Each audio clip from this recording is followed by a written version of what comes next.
خداوند یسوع مسیح کے عظیم بابرکت نام میں آپ سب کو سلام. میں ہوں پاسٹر منور خورشید. پروگرام کلام روشنی میں ناظرین آپ کو خوش آمدید کہتے ہیں. خداوند کی شکر گزاری کرتے ہیں گزشتہ تمام پروگرامز کے لیے, آپ کی طرف سے دیے گئے اچھے فیڈ بیک کے لیے خداوند کی شکر گزاری کرتے ہیں. ناظرین, تیسرے سیزن کا پروگرام نمبر 235 ہے, جس میں ہم خدا کے کلام کی سچائیوں کو جانیں گے, سیکھیں گے. جن خداوند نے آج ہمیں جوائن کیا ہے, مختصراً تعارف ان کا آپ کے ساتھ کرواتے چلیں. ہمیں جوائن کیا ہے ریورنڈ روبن قمر صاحب نے. بہت شکریہ پاسٹر منور صاحب. اور ان کے ساتھ ہمیں جوائن کیا ہے خرم یونس صاحب. تھینک یو, بہت شکریہ. ناظرین, اس سے پہلے کہ ہم آج کے متن کی تلاوت کریں, میں ریکویسٹ کروں گا خرم یونس صاحب سے پلیز دعا میں رہنمائی کریں. ہاں جی. خداوند, ہم تیرے کلام کے لیے جو تو نے ہمیں بخشا, ہم تیرا شکر کرتے ہیں, جو لا تبدیل ہے, لا خطا ہے, جو زندگیوں کو بدل دیتا ہے. آج تیرے روح القدس کی رہنمائی اور مدد کے وسیلے سے تیرے کلام پر جب ہم خداوند روشنی ڈالتے ہیں اور اس کو سمجھنے کی اور سمجھانے کی کوشش کرتے ہیں, تو اس کو اپنے حضور قبول فرما. ہماری دعا ہے کہ تیرا کلام ہماری زندگیوں میں بھی اونچا رہے اور ہم اب خداوند اس کلام کی باتوں کو اپنی زندگی میں عملی جامہ پہناتے رہیں, اور وہ لوگ جو اس کو دیکھتے ہیں, سنتے ہیں اس پروگرام کو, ان کی زندگیوں میں بھی کام ہو, وہ تیرے ساتھ رشتے میں اور مضبوط ہوں, وہ اپنی مسیحی گواہی کرسچن ٹیسٹمنی میں اور مضبوط ہوں, اور وہ اپنے کرسچن کریکٹر میں اور زیادہ مسیح کی مانند بنتے جائیں. یسوع کے نام میں آمین. آمین. تھینک یو سو مچ. ناظرین, کلام مقدس میں سے اپنی رہنمائی کے لیے ہم تلاوت کریں گے نئے عہد نامے میں سے مقدس لوکا کی معرفت لکھی گئی انجیل, اس کا 23واں باب, اس کی 6 آیت سے لے کر 12ویں آیت تک. خداوند کے زندگی بخش پاک کلام میں یوں مرقوم ہے. یہ سن کر پلاطوس نے پوچھا, کیا یہ آدمی گلیلی ہے؟ اور یہ معلوم کر کے کہ ہیرودیس کی عملداری کا ہے, اسے ہیرودیس کے پاس بھیجا, کیونکہ وہ بھی ان دنوں یروشلم میں تھا. ہیرودیس یسوع کو دیکھ کر بہت خوش ہوا, کیونکہ وہ مدت سے اسے دیکھنے کا مشتاق تھا, اس لیے کہ اس نے اس کا حال سنا تھا اور اس کا کوئی معجزہ دیکھنے کا امیدوار تھا. اور وہ اس سے بتیری باتیں پوچھتا رہا, مگر اس نے اسے کچھ جواب نہ دیا. اور سردار کاہن اور فقیہ کھڑے ہوئے زور شور سے اس پر الزام لگاتے رہے. پھر ہیرودیس نے اپنے سپاہیوں سمیت اسے ذلیل کیا اور ٹھٹھوں میں اڑایا, اور چمکدار پوشاک پہنا کر اس کو پلاطوس کے پاس واپس بھیجا. اور اسی دن ہیرودیس اور پلاطوس آپس میں دوست ہو گئے, کیونکہ پہلے ان میں دشمنی تھی. کلام مقدس کے پڑھے سنے جانے پہ خدا ان کی برکت ہو. آمین.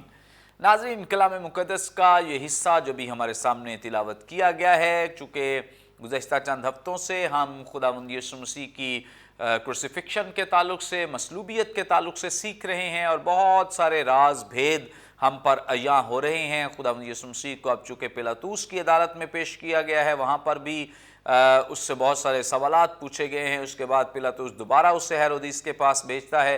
اس تعلق سے ہم مزید آج خدا کے کلام میں سے اس کی سچائیوں کو جانیں گے, سیکھیں گے. سب سے پہلے ہم اس بات کا آغاز ریورنڈ روبن قمر صاحب سے کریں گے. روبن صاحب, آپ ہماری رہنمائی فرمائیں. خداوند یسوع مسیح کے تعلق سے جب پلاطوس یسوع مسیح کو دیکھتا ہے, تو ایک دم سے اس کے اندر یہ سوال پیدا ہوتا ہے کہ کیا یہ گلیلی ہے؟ اور اس کے بعد اوبویسلی جب یہ سوال کیا ہے تو لانے والوں نے جواب بھی دیا ہوگا کہ یہ گلیلی ہے. کیسے یہ ثابت ہوا, یا انہوں نے کیسے یہ ثابت کیا ہوگا کہ یہ یسوع مسیح جو ہے یہ گلیلی ہیں, اور جو پلاطوس ہے اس کو کیسے یقین آیا ہے کہ خداوند یسوع مسیح گلیلی ہے؟ بہت شکریہ پاسٹر منور صاحب. یہاں پر جو 5ویں اور 6ٹھی آیت ہے, یہ دونوں ہمیں آج کی جو تلاوت ہے اس میں سے 6ٹھی آیت, اور اس کے پچھلے حصے میں 23ویں باب کی جو 5ویں آیت ہے, وہ اس سوال کو واضح کرتی ہے, اس کے جواب کو بھی واضح کرتی ہے. کہ یہاں پر جب وہ لوگ خداوند یسوع مسیح پر الزام لگا رہے تھے, تو انہوں نے یہ کہا کہ یہ یہودیہ میں بلکہ گلیل سے لے کر یہاں تک لوگوں کو سکھا کر ابھارتا ہے. یعنی وہ یہ بتا رہے تھے کہ یسوع جو ہے وہ جو غلط کام کر رہا ہے, ان کے مطابق جو غلط کام تھا اور جو الزام تھا, کہ وہ صرف یہودیہ میں نہیں ہے, وہ دوسرے صوبوں میں بھی ہے. کیونکہ اس وقت ہمیں 3 مختلف حصوں میں تقسیم نظر آتا ہے یہ سارا ایریا, جہاں پر یہودی لوگ ہیں اور یسوع کی خدمت اس ایریے میں ہے. گلیل کا علاقہ, یہ صوبہ ہے، پھر اس کے بعد سامریہ ہے اور یہودیہ کا. اور یہاں پر 2 حصوں میں انہوں نے کہا کہ یہ یہودیہ میں بھی، تمام یہودیہ میں بھی، اور پھر گلیل کے صوبے میں بھی، گلیل کے علاقے میں بھی لوگوں کو سکھا کر ابھارتا ہے. یہ دونوں ایریاز جو تھے، تینوں ایریاز جو ہیں وہ تقسیم تھے جورسڈکشن کے حوالے سے بھی، ان کی حاکمداری کے حوالے سے، عملداری کے حوالے سے. گلیل میں ہیرودیس جو ہے اس کی حکومت تھی، اور یہاں پر یہودیہ میں پلاطوس جو ہے وہ گورنر ہے اور اس کی عملداری ہے. اور یہاں پر جب اس پر الزام لگایا جا رہا تھا تو اس سے پلاطوس نے یہ سوال کیا کہ کیا یہ آدمی گلیلی ہے؟ اس میں یہ سمجھتا ہوں کہ ضرور پلاطوس نے یہ سنا ہوگا اور جانا ہوگا اور اس کو علم ہوگا کہ جو یسوع ہے وہ گلیل کے علاقے کا ہے، لیکن پھر بھی وہ ان لوگوں کے منہ سے بہت سی باتیں پلاطوس، جب یہ پورا عدالت کا جتنا بھی حال بیان کیا گیا ہے جس میں سوال جواب میں باتیں ہیں، تو اس میں بہت دفعہ پلاطوس نے خود کچھ کہنے کے بجائے لوگوں کی زبان سے اگلواتا رہا ہے، لوگوں سے باتوں کو نکالتا رہا ہے. ایک مجھے اس سے اندازہ ہوتا ہے کہ پلاطوس ہوشیار اور سمجھدار شخص ہے کہ وہ کس طرح سے اس ساری کاروائی کو آگے بڑھا رہا تھا. تو یہاں پر بھی اس نے کیونکہ اس کے بعد میں ہے کہ اس نے اس کو ہیرودیس کے پاس بھیج دیا، تو یہاں پر اس نے سوال کیا کیا یہ آدمی گلیلی ہے؟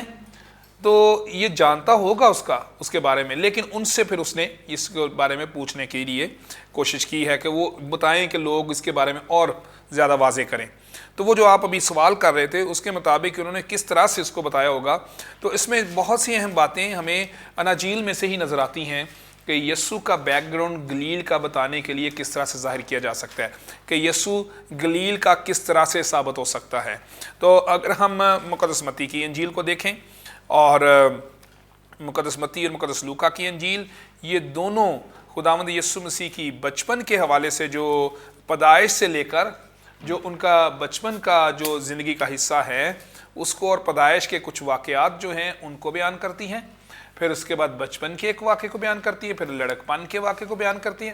اور اس طرح سے ہم خداوند یسوع مسیح کی خدمت سے پہلے کی زندگی کے جو کچھ سال ہیں، ابتدائی سال جو ہیں، ان کے بارے میں دیکھتے ہیں کہ ان کا گلیل کے ساتھ کیسے تعلق ہے. مقدس متی کی معرفت لکھی گئی انجیل کے ہم 2 باب میں دیکھتے ہیں کہ جب مصر کو بھاگ گئے اپنی جان بچانے کے لیے، فرشتے نے کہا یوسف کو خواب میں دکھائی دے کر اٹھ بچے اس کی ماں کو ساتھ لے کر مصر کو بھاگ جا، اور جب تک میں تجھ سے نہ کہوں وہی رہنا. پھر اس کے بعد جب ہیرودیس مر گیا تو 2 باب کی 19ویں آیت میں دوبارہ سے خداوند کے فرشتے نے یوسف کو خواب میں دکھائی دے کر کہا اٹھ اس بچے اور اس کی ماں کو لے کر اسرائیل کے ملک میں چلا جا. وہاں پر وہ یہودیہ میں نہیں جاتا بلکہ گلیل کے علاقے کو روانہ ہو گیا اور ناصرت نام ایک شہر میں جا بسا. یعنی گلیل کے شہر ایک ناصرت میں، گلیل ایک صوبہ ہے جس کے شہر ناصرت میں خداوند یسوع مسیح رہتے ہیں. اور اس کے بعد اور مقدس متی کی انجیل کے 12ویں باب میں خداوند یسوع مسیح کے شہر ناصرت کو اس کا وطن کہا گیا ہے. اور اس کے بعد مقدس لوکا کی انجیل میں جب ہم دیکھتے ہیں تو مقدس لوکا کی انجیل میں بھی خداوند یسوع مسیح کی پیدائش کے حوالے سے جب ذکر ہے تو خداوند یسوع مسیح کی پیدائش سے پہلے یوسف کو جب وہ مریم کو لے کر یروشلم کی طرف گیا تاکہ وہاں پر اپنا بیت لحم کو گیا تاکہ وہاں پر وہ نام لکھوائے اسم نویسی کے دوران، تو لکھا کہ یوسف بھی گلیل کے شہر ناصرت سے داؤد کے شہر بیت لحم کو گیا. یعنی یوسف جو ہے وہ بھی ناصرت، گلیل کے شہر ناصرت کا رہنے والا ہے. اور اس کے بعد جب ہم 5ویں باب میں جاتے ہیں تو 5ویں باب میں بھی ہمیں خداوند یسوع مسیح کی خدمت کا جو آغاز ہے، خدمت سے بھرا ہوا، یسوع روح کی قوت سے بھرا ہوا گلیل کو لوٹا اور سارے گرد و نواح میں اس کی شہرت پھیل گئی اور ان کے عبادت خانوں میں تعلیم دیتے رہا. اور جو خداوند یسوع مسیح نے جب یسایہ کی کتاب میں سے جب اس کو پڑھنے کے لیے عبادت خانے میں دیا گیا جو حوالہ پڑھا وہ بھی ناصرت میں تھا جہاں پر اس نے پرورش پائی تھی. یہاں پر بڑا کلیئر ہے مقدس لوکا کی معرفت لکھی گئی انجیل کے 4 باب کی 16ویں آیت میں. یعنی یسوع کی پیدائش کے بعد، یسوع کا بچپن، یسوع کے پیدائش کے بعد مصر میں کچھ وقت گزارا اور پھر اس کے بعد جب واپس آئے ہیں تو پھر گلیل میں رہے ہیں اس سے پہلے یسوع کی پیدائش سے پہلے یوسف جو ہے وہ بھی گلیل سے تعلق رکھتا ہے، گلیل کے شہر ناصرت سے تعلق رکھتا ہے. پھر یسوع کی بھی خدمت کا آغاز بھی گلیل سے ہی ہو رہا ہے. پھر اس کے بعد ابھی ہم نے مقدس متی کی انجیل کے 12ویں باب میں سے ایک واقعہ دیکھا ہے جس میں لوگوں نے بھی خداوند یسوع مسیح کو گلیل کے شہر ناصرت کا قرار دیا اور یسوع کا وطن اسے قرار دیا گیا ہے. اور پھر یسوع نے بھی اس کے بارے میں کہا، مگر یسوع نے ان سے کہا نبی اپنے وطن اور اپنے گھر کے سوا اور کہیں بے عزت نہیں ہوتا. یعنی یسوع کا تعلق گلیل سے بہت گہرا اور واضح ہے. اناجیل بڑے واضح انداز میں خداوند یسوع مسیح کی زندگی کو جب پیش کرتی ہیں تو ان کی زندگی کا بہت حصہ جو ہے وہ ہمیں گلیل میں نظر آتا ہے. گلیل کے شہر ناصرت میں جو وقت انہوں نے گزارا وہ بھی پتہ چلتا ہے. پھر اس کے بعد یسوع کی خدمت کا زیادہ عرصہ جو ہے وہ بھی گلیل میں گزرا ہے. اور اسی لیے لوگوں نے بڑا واضح انداز میں پلاطس، جس نے سنا ہوگا یسوع کے بارے میں، ضرور واقف ہوگا یسوع کی شہرت کے حوالے سے، اس کے معجزات کے حوالے سے، اس کی تعلیم کے حوالے سے جو مختلف جگہوں پر تھی، پلاطس ضرور اس سے واقف ہوگا. لیکن لوگوں نے اسے بڑی تفصیل کے ساتھ بتایا ہوگا جب پلاطس نے ان سے پوچھا کیا یہ آدمی گلیلی ہے، تاکہ واضح ہو کہ جو پلاطس کرنے جا رہا ہے وہ کس طرح سے اس کو سر انجام دے گا. تو لوگوں نے اس کو یسوع کے بارے میں جو کچھ انہوں نے دیکھا جانا تھا کہ گلیل میں اس نے کیا کیا ہے، گلیل میں کس طرح سے خدمت کی ہے، اس کا بچپن بھی گلیل میں گزرا ہے، تو ضرور اس کو بتایا ہوگا. پھر اس کے بعد یہی بات سننے کے بعد پلاطس نے اسے ہیرودیس کے پاس بھیج دیا تاکہ وہ اپنے آپ کو اس عمل سے، اس عدالت سے، اس فیصلے سے الگ کر سکے. تھینک یو سو مچ. بڑی خوبصورت باتیں، بڑی بابرکت باتیں.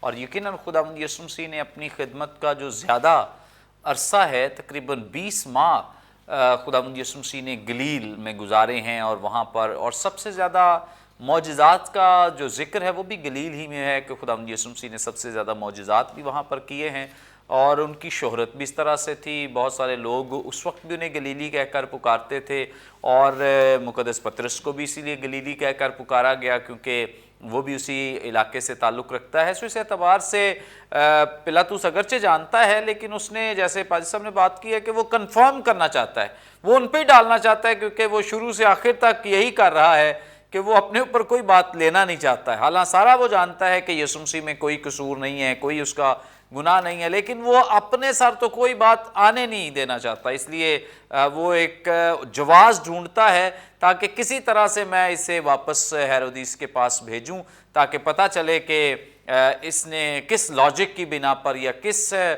وجہ پر اس نے خداوند یسوع مسیح کو ہیرودیس کے پاس بھیجا ہے. آگے بڑھیں گے. ایک نیا کریکٹر یہاں پہ متعارف کرایا گیا ہے اور یقیناً اور بڑا اہم بھی ہے. بائبل مقدس کی جو ہسٹری ہے اس میں بھی بڑا اہم یہ نام ہے، اس کے بارے میں جاننا بڑا ضروری ہے. ہم خرم یونس صاحب سے جانیں گے. خرم صاحب، آپ ہماری رہنمائی فرمائیں. خداوند یسوع مسیح کو اب پلاطس نے ہیرودیس کے پاس بھیجا ہے. ہیرودیس کا ذکر تو ہمیں ملتا ہے کہ وہ مر گیا، اس کے بعد اس کا بیٹا بنا، اب ایک اور ہیرودیس. تو یہ بتائیں کہ یہ ہیرودیس ہی چلا آ رہا ہے تینوں جگہوں پہ؟ کیا یہ کوئی نام ہے، یہ کوئی ٹائٹل ہے، یہ وجہ کیا ہے آگے؟ بلکہ یہ اعمال کی کتاب میں بھی نظر آئے گا اس کی ایک شکل صورت. تو ہماری رہنمائی فرمائیں کہ یہ ہے کیا، نام ہے، ٹائٹل ہے، اس کا کریکٹر کیا ہے؟ ہاں جی، یہ میں سمجھتا ہوں منور صاحب بہت ہی اہم آپ نے سوال پوچھا اور نہایت ہی سنجیدہ جواب طلب ہے. بیسیکلی جو ہیرودیس ہے یہ ٹائٹل، اس کو انگلش میں ہیرڈ کہتے ہیں، اردو میں ہیرودیس کہتے ہیں. اور نیو ٹیسٹمنٹ میں، نئے عہد نامہ میں 5 ہیرودیس جو ہیں ہمیں نظر آتے ہیں ٹائٹلز کے ساتھ، جن کے آگے نام پھر فرق ہے. خرم صاحب، ہماری رہنمائی فرمائیں. کچھ ناظرین ہمارے ایسے بھی ہیں جو آپ کی مکمل بات کو سمجھ نہیں پا رہے ہیں. یہ جو لقب یہ جو آپ نے ٹائٹل لفظ استعمال کیے، اس کو مزید ٹائٹل کا مراد یہ ہے کہ ٹائٹل سے مراد یہ ہے کہ یہ ان کا ایسا لقب یا ان کا جو ہے جس سے وہ خطاب یا کہلائے گئے، یا رائل نیم جیسے ہوتا ہے، فیملی نیم وہ کہہ لیں. اس کو یوں کہہ سکتے ہیں.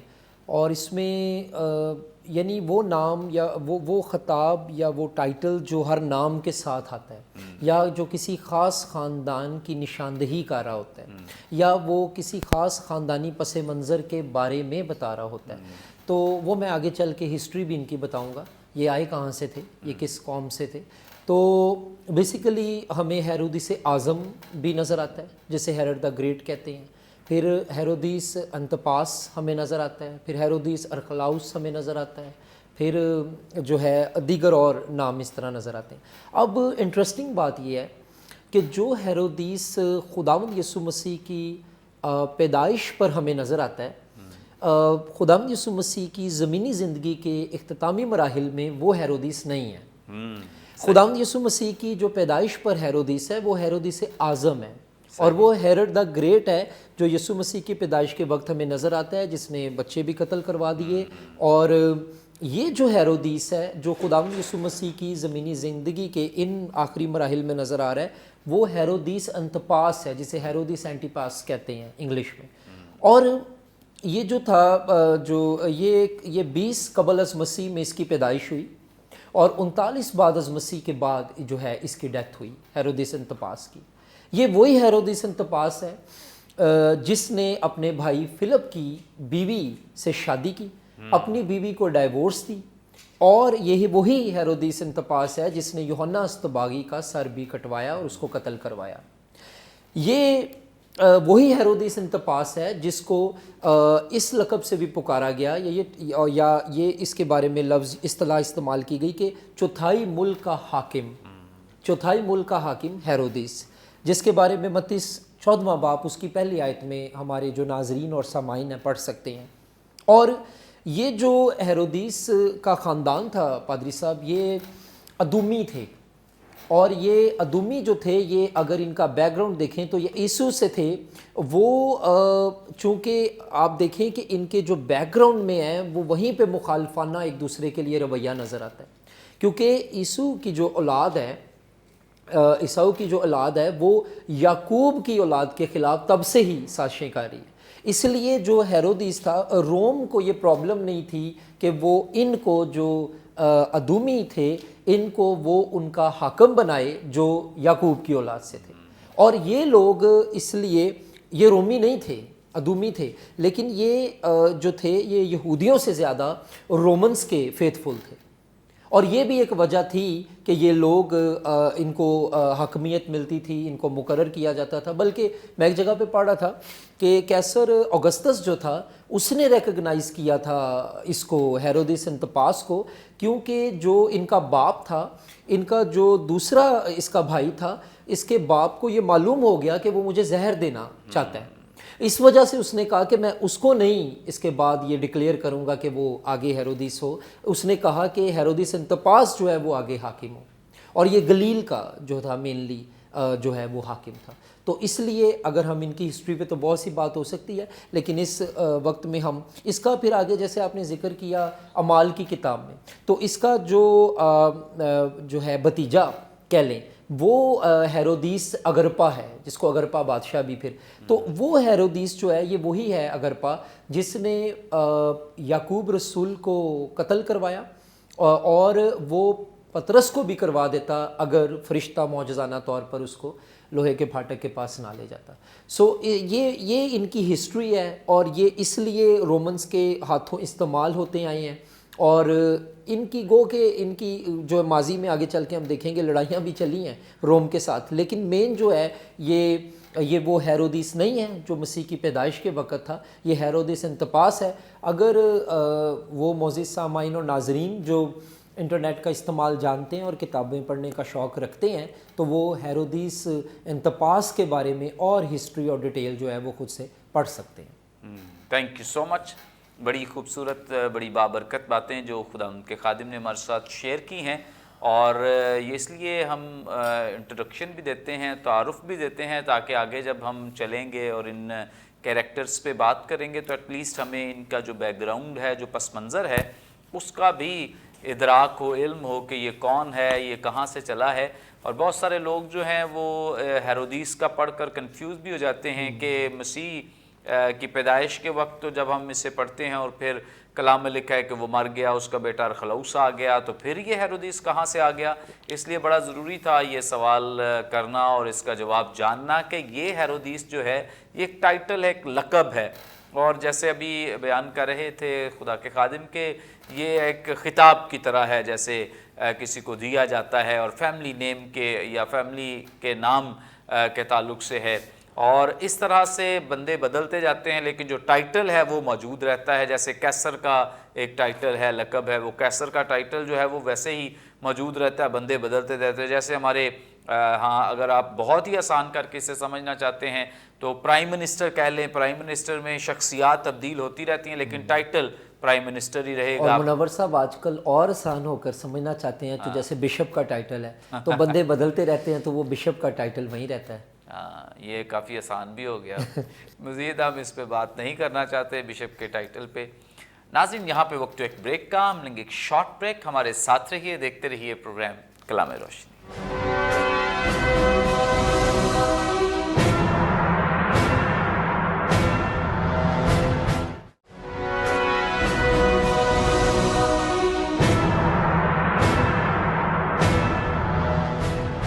ویلکم بیک ناظرین، آپ دیکھ رہے ہیں پروگرام کلام روشنی۔ بریک پر جانے سے پہلے بڑی خوبصورت بابرکت باتیں جو خدا ان کے خدام ہمارے ساتھ شیئر کر رہے تھے، آگے بڑھیں گے، ریورنڈ روبن قمر صاحب سے جانیں گے۔ جناب آپ ہماری رہنمائی فرمائیں، خداوند یسوع مسیح کو یہاں پر چمکدار پوشاک پہنائی گئی ہے، اس کے پیچھے کیا وجہ ہو سکتی ہے؟ کیوں خداوند یسوع مسیح کو یہ چمکدار پوشاک پہنا کر آگے بھیجا گیا ہے؟ بہت شکریہ پاسٹر منور صاحب۔ جب خداوند یسوع مسیح کی مصلوبیت کے سارے ہم مراحل پر غور کرتے جاتے ہیں، خداوند یسوع مسیح کو عدالت کا سامنا کرنا پڑا، اور خداوند یسوع مسیح کی عدالت جو ہے اس کو ہم دو حصوں میں تقسیم کر سکتے ہیں۔ ایک وہ جو کہ مذہبی عدالت ہم کہہ سکتے ہیں، ایکلیزیاسٹیکل اس کو کورٹ بھی کہہ سکتے ہیں، جس میں خداوند یسوع مسیح کو سردار کاہنوں کے سامنے پیش ہونا پڑا اور صدر عدالت میں بھی پیش ہونا پڑا۔ اس میں 3 مراحل آئے۔ پہلی جو ہے یوحنا کی انجیل میں بیان کیا گیا کہ حنا سردار کاہن کے سامنے، پھر اس کے بعد دوسری قائفہ سردار کاہن کے سامنے۔ یہ ایک بڑی عجیب سی بات لگتی ہے کہ ایک سردار کاہن حنا ہے پھر قائفہ ہے، لیکن میں بھی بتانا چاہتا ہوں کہ خداوند یسوع مسیح کے دور میں جب ان کی خدمت ہے ہمیں نظر آتی ہے، اس وقت سردار کاہن کا جو ٹائٹل یا عہدہ ہے وہ بھی سیاسی حیثیت اختیار کر چکا تھا، اور خوش کر کے حاکموں کو یا رشوت دے کر کسی بھی طرح سے اس عہدے کو حاصل کرنے کی کوشش کی جاتی تھی، کیونکہ یہ بڑا قابل عزت اور قابل احترام عہدہ تھا۔ اس لیے یہ 2 عہدے میں نظر آتے ہیں، حنا بھی ہیں اور پھر قائفہ بھی ہو چکا ہے اس وقت سردار کاہن۔ اور پھر اس کے بعد جو تیسرا ہے وہ صدر عدالت میں ہے، مقدس مرکز کی انجیل میں بھی اس کا ذکر ہے، یہاں پر بھی ہمیں مقدس لوکا کی انجیل میں بھی ذکر ملتا ہے کہ سردار کاہن اور فقیہ یعنی قوم کے بزرگوں کی مجلس جمع ہوئی اور انہوں نے اسے اپنی صدر عدالت میں لے جا کر کہا۔ تو اس کے بعد 3 دوسرے مراحل بھی ہیں عدالت کے، جو کہ سول ٹرائل ہے، جس میں سب سے پہلے پلاطوس کے سامنے لایا گیا ہے، پھر ہیرودیس کے سامنے بھیجا گیا ہے، پھر دوبارہ سے پلاطوس کے سامنے پیشی ہے۔ اور ان پیشیوں میں اگر ہم ہیرودیس کے پاس دیکھیں تو ہیرودیس نے بھی سپاہیوں سمیت اسے ذلیل کیا، ٹھٹھوں میں اڑایا اور چمکدار پوشاک پہنا کر اس کو پلاطوس کے پاس واپس بھیج دیا۔ اور جب ہم پلاطوس کے بارے میں دیکھتے ہیں، یوحنا کی انجیل میں پلاطوس کے سامنے جو پیشی ہے اس کا ہمیں ذکر ملتا ہے، اور 18واں اور 19واں باب اس کے بارے میں بتاتا ہے کہ 19ویں باب میں پلاطوس نے یسوع کو لے کر کوڑے لگوائے اور سپاہیوں نے کانٹوں کا تاج بنا کر اس کے سر پر رکھا اور اسے ارغوانی پوشاک پہنائی۔ اس کے پاس آ کر کہنے لگے، اے یہودیوں کے بادشاہ آداب، اور اس کے تمانچے بھی مارے۔ یہاں پر ہیرودیس نے بھی اور پھر اس کے بعد پلاطوس نے بھی اور ان کے سپاہیوں نے بھی ان کا مذاق اڑایا، خداوند یسوع مسیح کا مذاق اڑایا، اس پر تانے اور الفاظ کسے، اور حتیٰ کہ پلاطوس کے جو سپاہی تھے انہوں نے خداوند یسوع مسیح کے تمانچے بھی مارے۔ اور ہمیں یہ یہاں پر چمکدار پوشاک کے بارے میں ملتا ہے، وہاں پر ہمیں یوحنا کی انجیل میں یہ جب ہم ذکر دیکھتے ہیں تو یوحنا کی انجیل میں اس کو ارغوانی